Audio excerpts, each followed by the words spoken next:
mba yemba Aôndo nemba nena nyana yoshi vene neto mdadzwa kwa ganu don bishi ame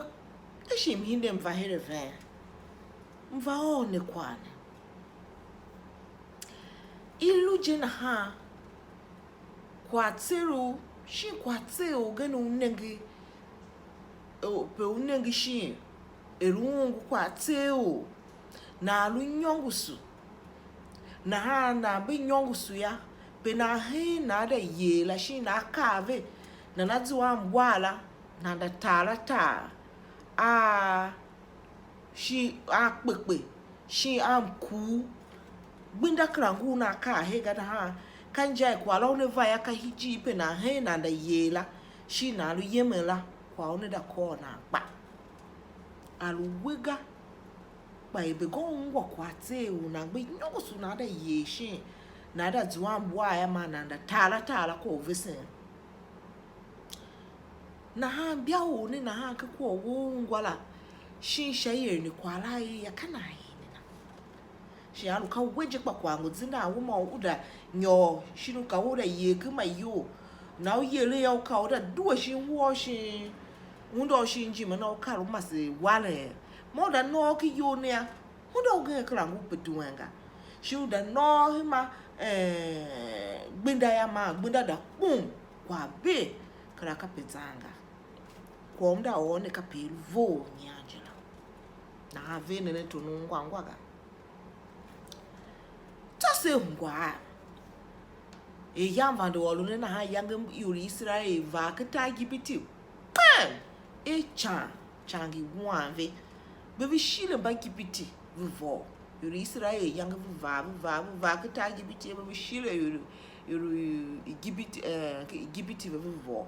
iseve tsafaro vene akala fa Yosef yang vave kita ne gaya anave tange gane onu da ongu ya onu yila mose na ka mose wone tada duwe na mose yanda no kita ne yo mose balamu ne faro je faro maso wankwa ne gachi yang ilu bam engineer yang fa onu ne ka Mose ve aron e vie viande ya faro pa ai yila mba hiri na e va e viande la mena ne kya Mose ka Mose kendi gbo na hinya ere ondo o na ha ma gbo kula ku hingi yo na ha faro pa yila mba hiri na kwa ba fa kwa na ba ka be kendi igbo ve hinya igbo ne chi hingi iyo na hingi ya ko yang ma ehe o ugbo ku arun ku yanga on ke kandi hinyane to ku la yang iyo iya hingi ku la gama mna wa yomba yoru gipiti ne na ha yang yo gipiti ne na ha pa faroti ya yang chi shima shi on ya ba de ka wono ne chi fare no shima shai yoru gipiti ma yoru Israel chi ve nenge gina ve fa elu nwa du mimi wa shi wan hambe shi asima ma uma ba to ba chi kwa ka ke wona uma ba bulu so wo kitaka dom du uyila e ksodu ne alu hi tioki sha tankulu wala hi vyuri pu karunyi la ya zanza no nyo tioki sha pu karu wa unenge ka ayang tse yuri gipiti ya kala kuma pu na ha akara yalo ka chie yo asoho kpange kita ngelim hiyile wambe akaya e posu abe toloka wone Mose example ondo abe ya tone uyila e faro ne tolu gipiti ka yila na e faro to faro shi akala de yuri Israel vi due kita gipiti bi yenve da chivi ondo kan talu yang na wone bi yenve da chivi okay laga ya so evulu pan talk mas jimo kaya ko yava mas chie to faro yo e yang wa yunda o yo ma zere nyachi ha ma we wa yunda na ya pe ya kwala gade ya lu kwa tselu mu sha pu ejela na ya ba gade to faro wone ya mo se yeme se yo na ba ne yeme achu tsala ya ba ngebe gane mo se ma ya kura yo Israel ma vu move ba yeme ba gbe yeme ya ma faru ba hin de tema don we yo na aka e pai anyi kwa won rivi hin na ai na ma won de yo Israel vu duwa ki gipiti vi yema ma vru yeme ne kana na shileve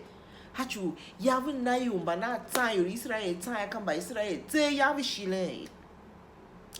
na ha itiome yelo la chi yo ba gipiti lu nenge be gandi tiom la ka yem na ha kana na lu ele be tiom ingila so to faro ka yo na ito akeke otia de trata ito mba twama shame tsa ito kya mi twama dinda yumba na akora chi ne hinde me shene ya Israel van de yemeno kwa mose o vi ele ka yanga ondo vi kai shela ba yahu vu wanya vi ya yanga ondo vi aka yanga ondo vi la ba yanga gen ta shi me toshi me pasne ya ba ko so nanga sha mi nya yo kawen jene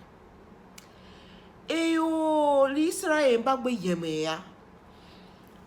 odu daka musu wone huru yo ba hindeve bidikra yem peshen ru yem la ka hindeve na ha yem vidatire hikpem ge iji la ya yila mikidol na mikidol ne yangi pe yangi lu hikpem ge pe yangi odu ka wona musu tileve yo Israel ne ya tile lu hishi ki odu genu yangi bagipiti chivia ya yila odu la e ba sefon na ba gibiti yaven na jiji ondo ne ka ondo nge ka ondo lu ta sham gelem shin tachi na elu ve ilu ondo be chivi ya na ha yang batile hi shiki ba se fon ne ya ma yo gibiti ba yo Israel ba geme sheki jima ga hiru kulu o ki jime e ka nyi yo gipiti bava ke la nga ra keke out ya bebe baba nongu nume yoli Israel be ko be hide yeme ba Israel ba nangene ba gipiti vana ha ma be gbadwa wo kanyi mose aduwa be ba pekita kyongo ka ko yanga la pa be lo wo ne kai wangu no ya mose nangemi kita gibiti deve bekela yive shanja ka ko vana be bekita kyongo dana hanena ka ba gibiti bulu va be va wa vede na ha bibiro ka be siki kita ka dom du tioki shapo ka nyi lu hi have you hi la ka hi tioki se lo won kwa ha me kpo jene bibiro ka be sie o tiomu yang yeme ve du zende ne yang yo Israel du eje o tiom yana lu ve shiandu ya luwe ken bieni alu tu ya tabe yuange alu pepe yashi atabe yuange ke usu alu pepe yashi ai bieni kila kilu tinde kinave mkundu yo na ka bieni kila yalu ikatiao na ha it was a pillar of cloud batu yakapeka yila jela na ha o tiomu yange heme yo Israel yemene maka but tile shinji me Israel luhire tove ma yuri kipiti ibieni kila baki ka kitile kijime na ha kishire hire toto kitile hire toto o kyuri Gipiti ma yuri Israel na ha velu Gipiti la lu ikpini ile ke pa kene ne ya velu pe yuri Israel ne yuangeta na ha odu ka mose wene iyomba vulu lame na ha chi pa yo Israel vulu gbana ho na agba adigima pine ho kwagh o no toku nkuwe aknali toku la sham gere mamalu hipe vati hipem ge gbenda okla lu paga ba se fon la lu he ifi ilu he deme ye yila ifi nyia kezwati yakasi yila ifi nyia batuka yila the Red Sea gbenda lu kega yo Israel ba hene kichime be yen pa gamba giviti ki heme pa ga gifi ifi nyia na Aôndo yang ka mo se woni nali to na shamge wan gbane ya ye nali to shamge aga iki jewlo hu bene zege hu bene vama ba kulam gele maka yivi ni ane ta konda mi shana hana ke pa lu pepemge kimi si pa lu pepemge mgele na hide tire jili lika pepe na o ma hinya ma yoli Israel ma ba pele ki fi nya yoli Israel bu pe polo tutu ba be ya ma bi eniki yang ki yisave ki tile hile tove ma ba gibiti ne ibi ene ki lak ma ki kasha yelo Aôndo yo na luve yo na bi na ha yangi nemba negne ba Israel pele ki mgeyo ma yori gibiti ba bi nyoshi higbendo yang Aôndo pass kle toto yifine when e ve ba ve pe ba gbe pele Aôndo man zure keke vila na keke la nyoshi ndo ma yo ba kla fa cho pelenga hishi ki ba se fon ve yang vilu ka vi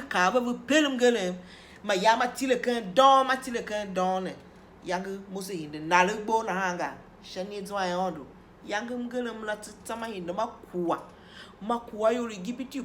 pulu o kla shiga faro ma yo na bala chicha ba ya ba vatave na chi ya ba kuwa shinemge bibiro ka ba se yang yoli Israel gamalu kengele ya ba gibiti kuwa bu shinemge kuwa kekebe mana nyinya ma hama iki ambi tu ambi ya ba vamichi yomba ma ngule nya yoli Israel gurenya chivile Aôndo yo hey ha mimi Aôndo gueve adueve ona vatimbe kelongega on gbane ya ni nenge kwa ka te ona kra luope walanga kwa pakalu wanu Aôndo ya yani ishi na wakpa injanea kwani yanda takla luko agele o machiga shikla lu agele mba Aôndo mba shintanega ilu Aôndo we gbesha ma ta mana gbemgere mla popola telu eta bu passingele mi yona be kai nenge kwani ya chi mo yo bishi me Aôndo lu ne yo na ma ati olu na chivi unshamichi yo kapaka alu na Angela alu kwa telu maluta kla fanyongu yoga na lugbo boku kwa Aôndo boku mse boku tambo da ne chiaji na kla we chiaji ngila azana wishi tisin we ka ofegala pa kato ko onda vanna kulukulu we ewo zaheme jela bibiru kaisi vasi yilon une vengisi une tesise akas fega pa injane yang yoli Israel hindelu unu lamene mose kave ki ndu choki shapu kalu nyine viru shapu kalu tama mpo kalu nyina ya mose kave de chie nenga tile ne here nenge ne myem Aôndo ne yima ne nyara gadian ba gipiti ba nenge ne minyane nikra nenge ve shawo ma yangaga Aôndo we une nongo tiabsha chiwe lune vinto ba yimba Aôndo kwa kune telu na hankai lu kishimanana ni fai yawon ba yimba chuku ba kiriki ba yamu lu kiko yoli Israel iya u yo duwe ne o na fa we Aôndo lu ne wan ba yimba chuku pa ko genu shi ya lu kiko ane ya fane ne uru na chiana Aôndo na chivi un ya kende nanga ba Aôndo ba gene ba kai ka venie zada chivi un ka una luwe okula luwe ulu wasene kadi he zevele ntahavi hashiki Aôndo okumesha ya bafa lune tahaga lune vinto nenge ne tahabo Aôndo wegbesha matala une ekulu umane ya ne ungwaga na alwe kwa telu hawe yon klangiga wu hene wo ko pe walangu ga pe walangu he su shate ma najiji wo wani wo lukina wela hemba wani wo lushentane ya nali di wo ku jijiruna nari wo ku mse shi nari wo ku chia jingi wo da new alukina we elu olun bibiro itela shi lu chivi unla na hemba tia elu nenge shi ve wu se ondo najiji me ya ntege viande ni ya yori gibiti bawe da ngwa ve fa mimi ya ka ondo yori Israel du hene alwa ondo mimi na ha ondo yo no ne zwa chivi ne ngwa ga olu ne bibiro mba yemba te ni lu fa yesu ga ke gunda fa one lu ne na kiwa olu ne bibiro ne ngwa ga lu ne dido muda zwa kwa ganu mfe shi don pa shi mi hinde mva one mo mi nyume ne ka na nga ne ngwa ga msune